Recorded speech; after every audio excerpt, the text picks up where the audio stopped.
By early January 1881, construction on the Tillamook Rock Lighthouse was nearly complete. The night was dark and stormy. The still unlit stone tower loomed in the fog and lashing rain. H.S. Wheeler, the superintendent of construction, and his crew were huddled in their rudimentary barracks, resting after a long day of back-breaking labor. While land was only a little over a mile away, the men might as well have been on another planet. As the wind howled and the barracks creaked, Wheeler noticed a new sound in the cacophony of nature's fury. He stepped outside and he listened. From somewhere in the darkness came the shouts of panicked men. It was the sounds of a ship in peril, blown dangerously off course. Wheeler sprang into action. He ordered his men to place a bright lantern in the unfinished tower and light bonfires on the rock, anything to warn the wayward vessel. But the sounds persisted. The agony of near-certain death rang through the night. For just a moment, the lights of the ship emerged from the fog only a couple hundred meters away. But soon, the lights faded, and the voices went silent. The next morning, the sea was littered with debris and bodies.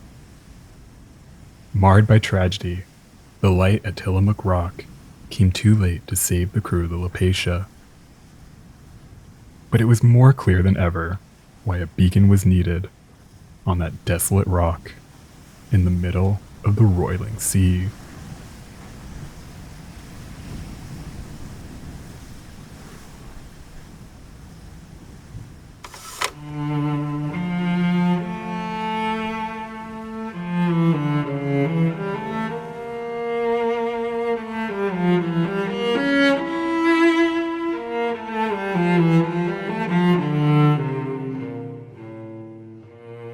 The Columbia River Bar is one of the deadliest bar crossings in the world. Coming in at around 3 miles wide and 6 miles long, the system of bars and shoals where the mouth of the mighty Columbia River meets the Pacific Ocean has claimed thousands of ships. The river's current moves between 4 and 7 knots, shooting into the sea like a fire hose. Combined with unpredictable weather, surface conditions can change in an instant, throwing even larger vessels off course. Even in the best of weather, the bar is extremely treacherous. From the early days of exploration, mariners referred to the area as the graveyard of the Pacific.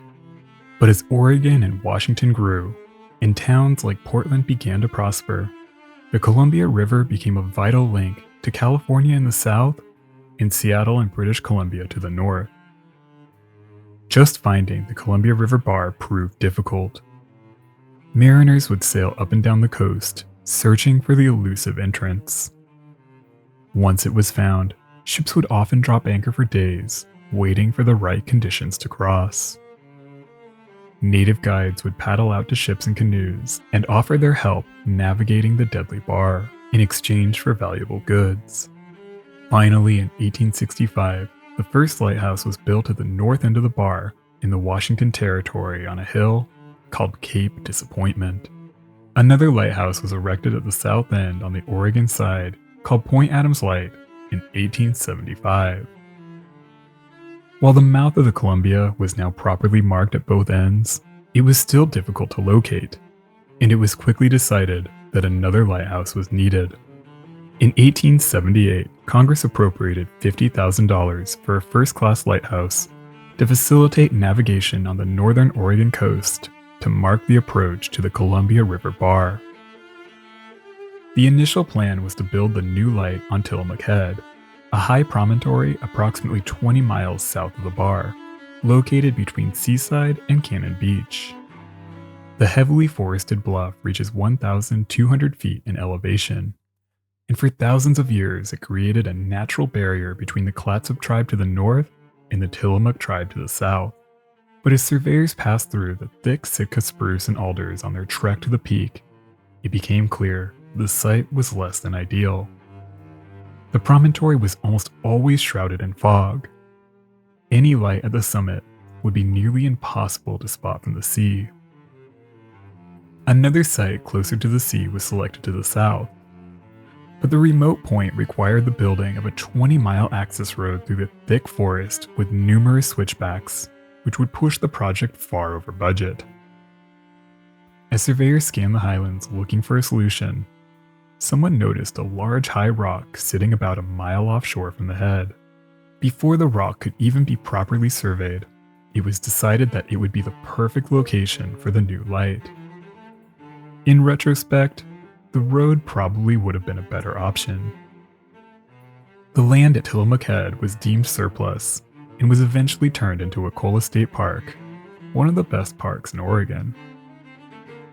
Even after Tillamook Rock was selected, months of bad weather made it impossible for any surveyors to reach the rock and take the measurements needed to draw up plans for the new lighthouse. Finally, in 1879, H.S. Wheeler was appointed by the Lighthouse Board to serve as superintendent of construction for the new project. He was sent to Astoria with orders not to return until he finally surveyed the rock. After weeks of waiting for a window of clear weather, they got their window. Wheeler chartered the 140-foot revenue cutter Thomas Corwin on June 22, 1879, and they set out for the rock. As the ship approached, it seemed that the weather would hold up. A surfboat was launched and a crew rowed to the east side shore. 2 men made it onto the rock, but before they could even get their bearings or take out their survey equipment, the weather shifted. The surfboat was pushed away as larger and larger waves broke over the rock. Over and over again, they tried to get close enough to rescue the 2 men, but the coming storm kept them away. It was clear that things were only going to get worse. Finally, the 2 men decided that the only way off the rock was to take their chances and jump. They landed in the cold, roiling sea and mustered all of their might to swim out to the waiting surfboat. Fortunately, they made it. But from that day on, the men began referring to the rock as Terrible Tilly.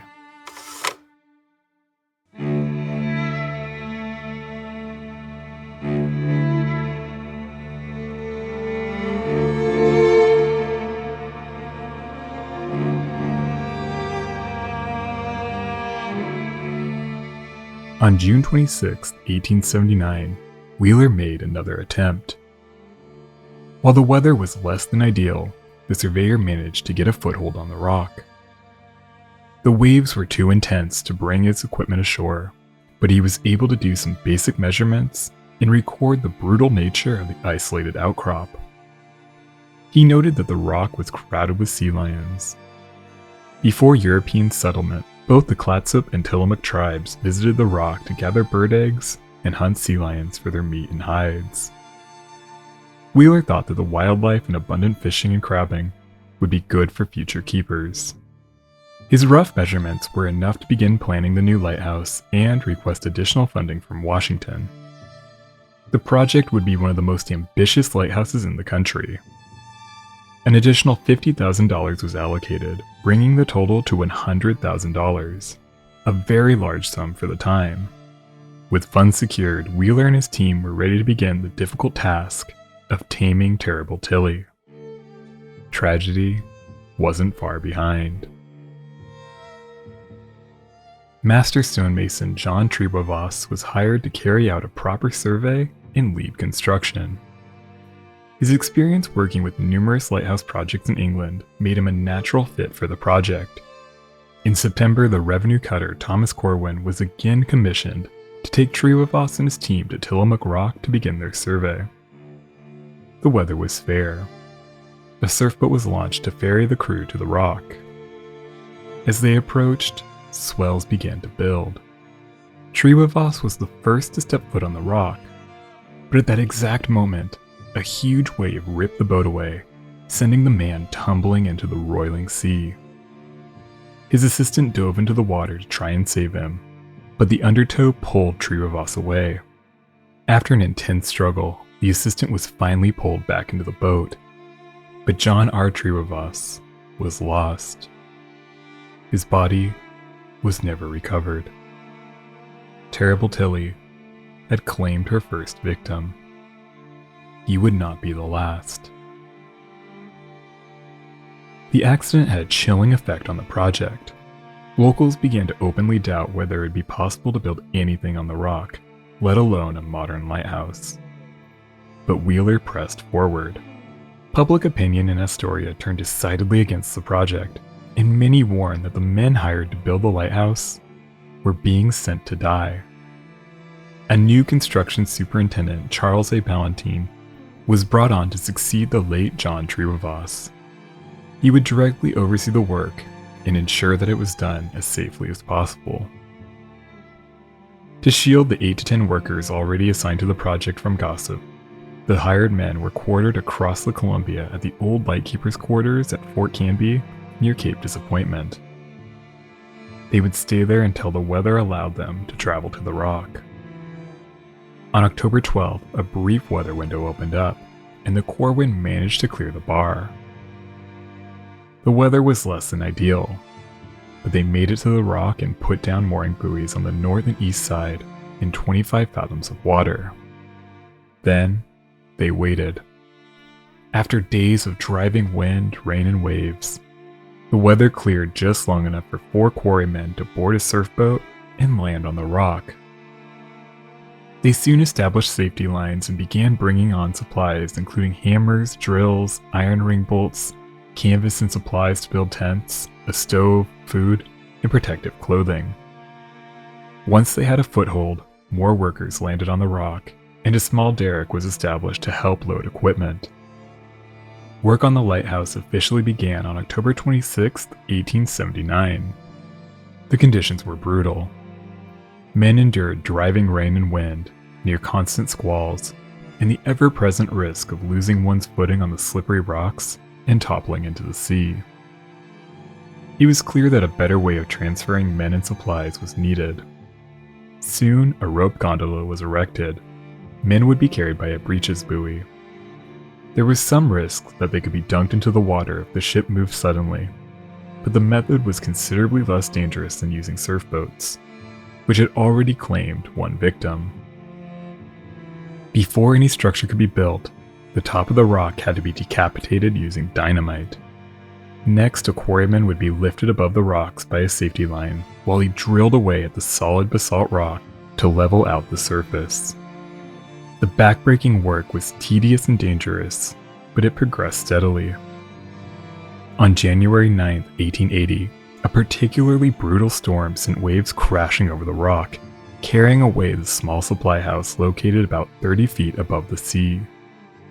Sheltering in their barracks higher up on the rock, Ballantine kept the panicked men from fleeing the structure and climbing out onto the rock, where they almost certainly would have been swept away by the storm. Fortunately, the structure held, and the men were safe. It wouldn't be until the 25th of January, 16 days after their last delivery of provisions, that a ship was able to make it out to the rock and ensure that the men were still alive. The terrifying ordeal only seemed to speed up the work, and after 7 months of hell, in May 1880, the masons and blacksmiths finished leveling out the rock, and the site was ready to build the tower. None of these men signed on for the next phase of construction. No doubt they were eager to leave Terrible Tilly and never return.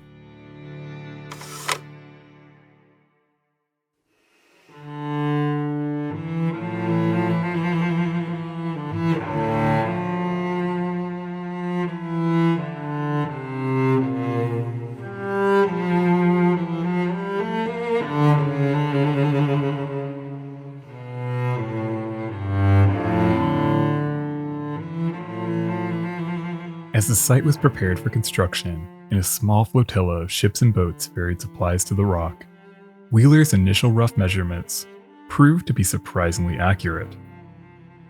The leveled rock 90 feet above the sea provided plenty of space for an 80 by 45 foot structure designed to house 4 keepers, all the necessary equipment for a powerful light, a fog signal room, and plenty of space to store up to 6 months' worth of supplies.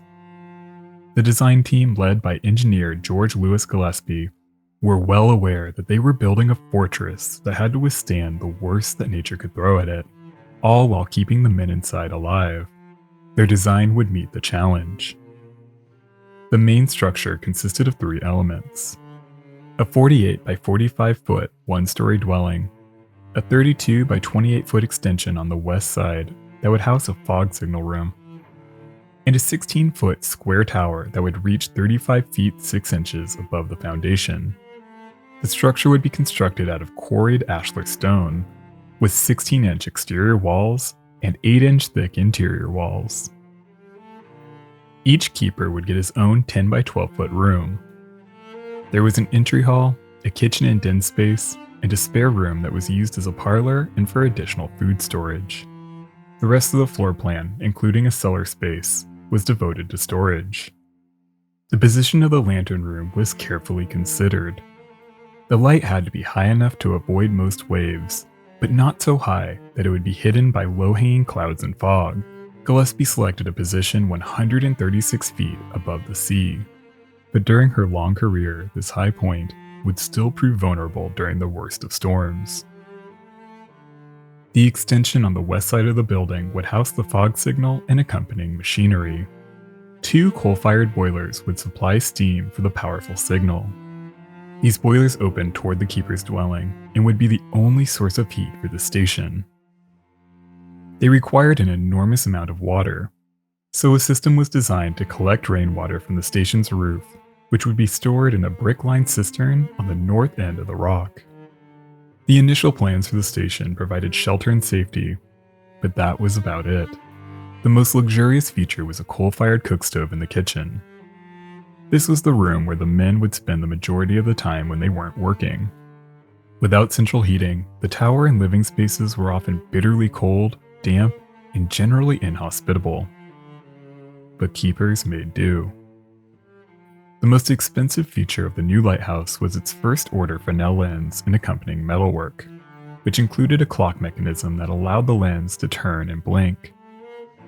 Ordered through a San Francisco-based company for $8,200 in April 1880, the metalwork, lens, and lantern all arrived by September 1880, leaving plenty of time for installation. But the wicks and mirrors of the main tower lantern were missing. It would be months before replacements would arrive, and the tower could be finally lit. The delay would prove deadly.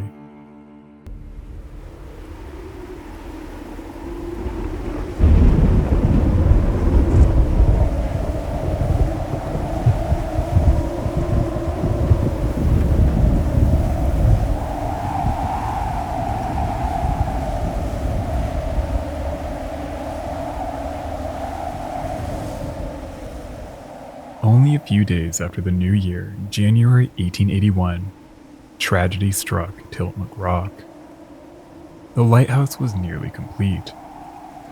The finishing touches were being applied to the intricate Fresnel lens and the delicate equipment that would give the beacon its signature white flash every 5 seconds.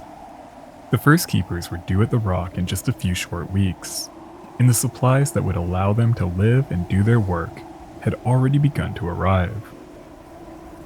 On New Year's Day, a brutal storm rolled in, bringing gale-force winds and torrential rains to the rock.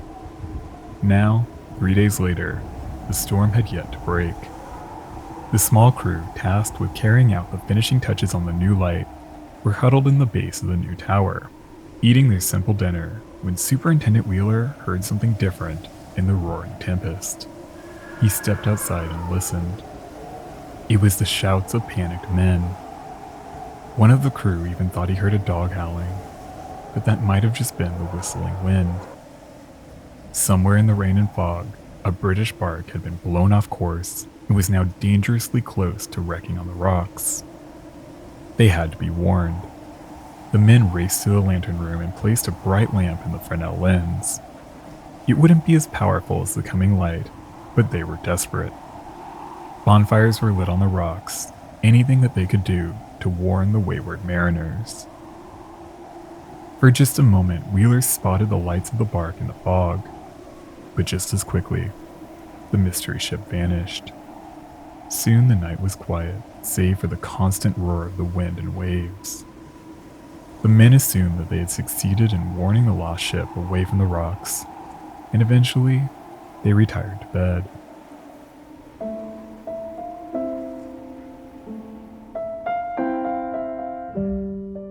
At the first light of dawn, the storm finally broke, and as the sun crept over the highlands to the east, Tillamook Rock got its first taste of sunlight in weeks.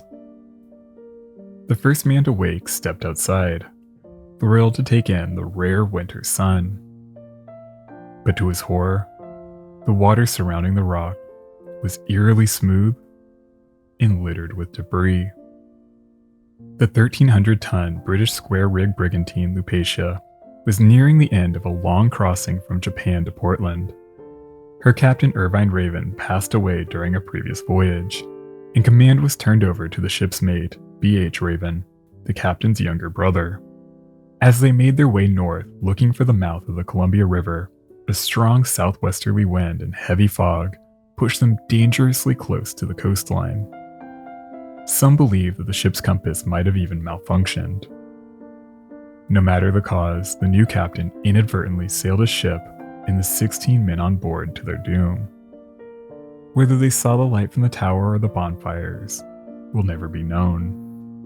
All 16 men were lost when the ship wrecked on the nearby rocks and was torn apart by the unrelenting sea. 12 bodies washed ashore. The other 4 were never found. Incredibly, among the debris, a young Australian shepherd dog was found alive. He was nearly drowned and likely swam over a mile to shore. The tragedy weighed heavily on the workers and the nearby community, but it proved the necessity of the Tillamook Rock Lighthouse. Now, it was time to finish the job.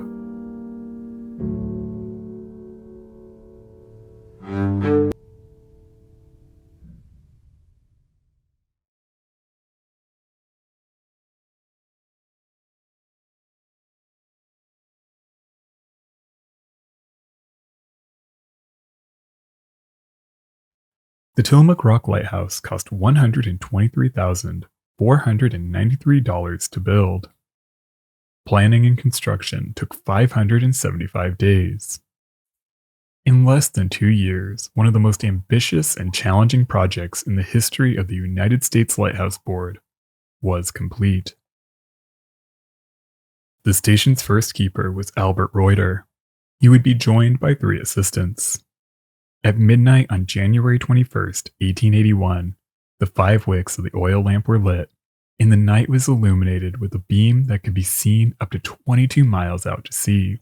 A marvel of engineering, the new lighthouse was an immediate asset to mariners in the area, and accidents plummeted as the wild Pacific coast was slowly tamed. Life at Tillamook Rock was a constant challenge for the keepers assigned to the desolate outpost. They served relatively short rotations, 24 days on, 21 days off. But the intense isolation, brutal storms, and uncomfortable living quarters were more than most could handle. Albert Reuter lasted at the post for just 4 months. He wasn't alone. Most keepers only served at the station for a few months. But there were some notable exceptions that served for years. William Dahlgren served from 1901 to 1919. Robert Gerloff from 1903 to 1928, and George Wheeler from 1929 to 1952. Oswald Alec joined the lighthouse as 4th assistant keeper in 1937 and rose to the ranks to become the station's final head keeper in 1952. While Tillamook Rock sits only a little over a mile offshore, the nearest harbor is 30 miles away. In the early days, keepers had no way of communicating with the outside world. The station was equipped with signal flares for emergencies, but these were seldom used. There wasn't even a surf boat on the rock. The men were completely on their own. Ships could only deliver supplies when weather permitted. Deliveries and crew replacements were almost always delayed by a few days or even weeks. But over the years, conditions at the rock gradually improved, though it was never a comfortable assignment. On November 4th, 1895, a long-awaited telegraph line was finally established, connecting the light station with the nearby Fort Stevens. 2 years later, in 1897, a telephone line to the mainland was also established, but that link to the outside world was almost immediately cut by a storm soon after. In 1898, the station's roof was raised and reinforced. When first opened, the keeper's dwelling featured large rectangular windows with safety glass. But after a particularly brutal storm in 1912 shattered almost every window in the station, they were filled in with cement and replaced with round portholes featuring 3-inch thick glass, turning the dwelling into a dark and cavernous space. In 1924, the oil vapor lamp was replaced with a 300-watt electric light. The rest of the station wasn't electrified until 1932. Before that, kerosene lamps were used to light the living quarters and workspaces. 1932 also brought steam heating, a very welcome luxury.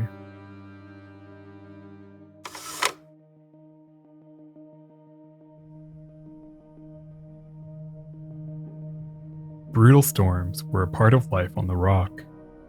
A gale in January 1883, only 2 years after the station opened, tore holes in the iron roof of the Foghorn House. Another storm in December 1886 ripped half a ton of concrete filling from the foundation and threw it into the station, causing significant damage. Vents on the station roof were damaged irrevocably. They were eventually removed, and the holes were sealed. In December 1887, a massive storm sent a wall of water crashing over the lighthouse, smashing lantern panes and flooding the station. Another storm in December 1894 breached the station again, this time destroying 13 lantern panes.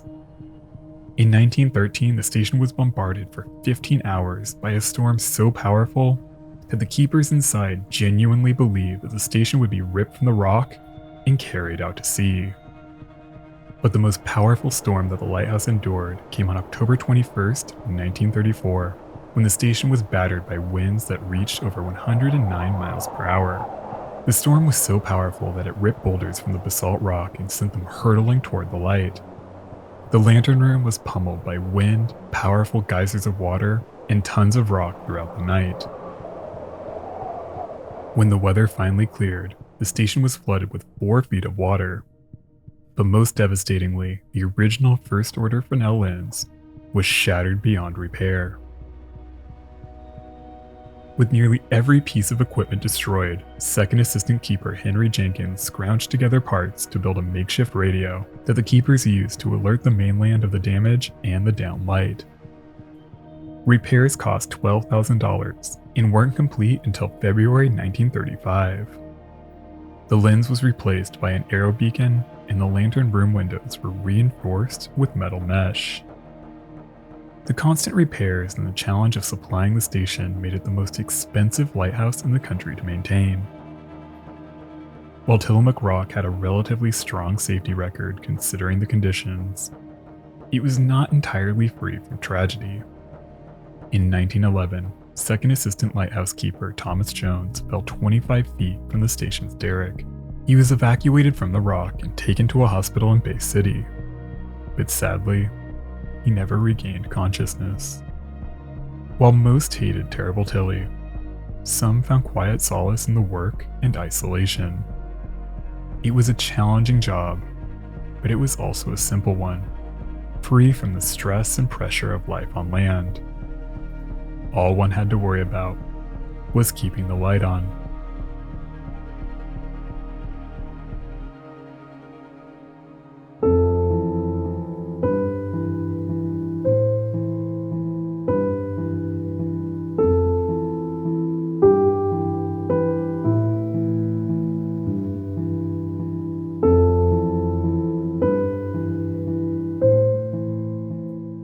After 77 long years of service, with over 300 men having lived and worked at the station, Tillamook Rock was finally decommissioned on September 1st, 1957.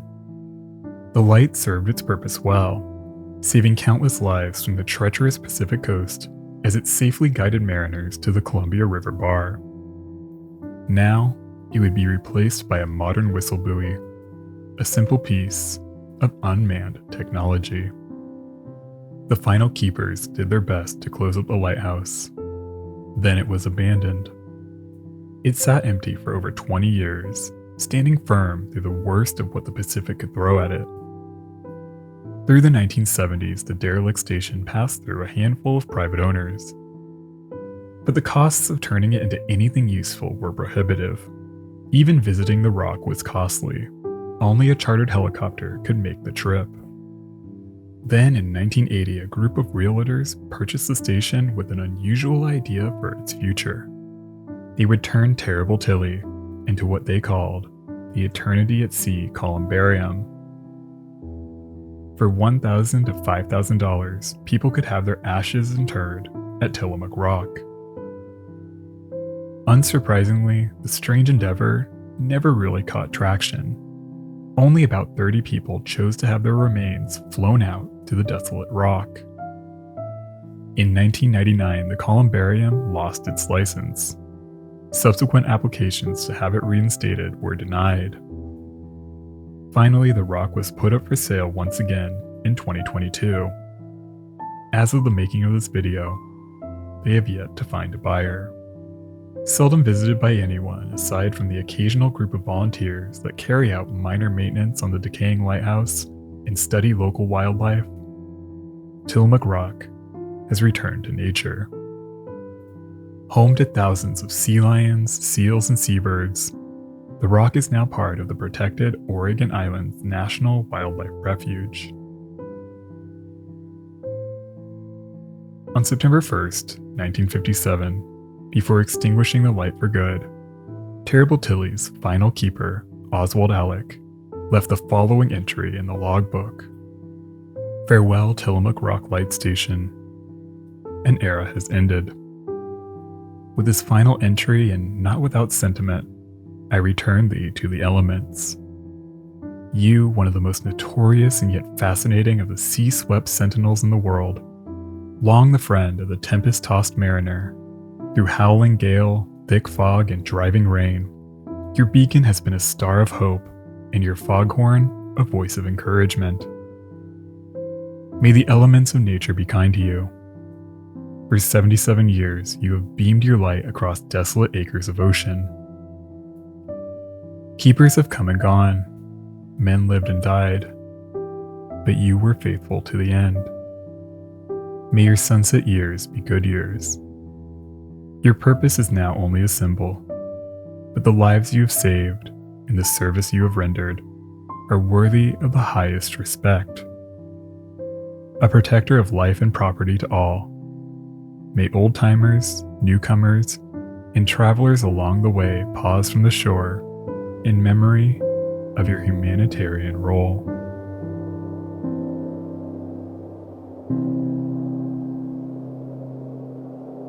Thank you so much for watching. If you want more videos like this one, help out the channel with a like, comment, and subscribe if you haven't already. I'd like to give a special shout out to my supporters on Patreon and my channel members. Their support helps make in-depth, independently produced videos like this one possible. Alright crew, that's all I've got. Until the next one, be nice to people.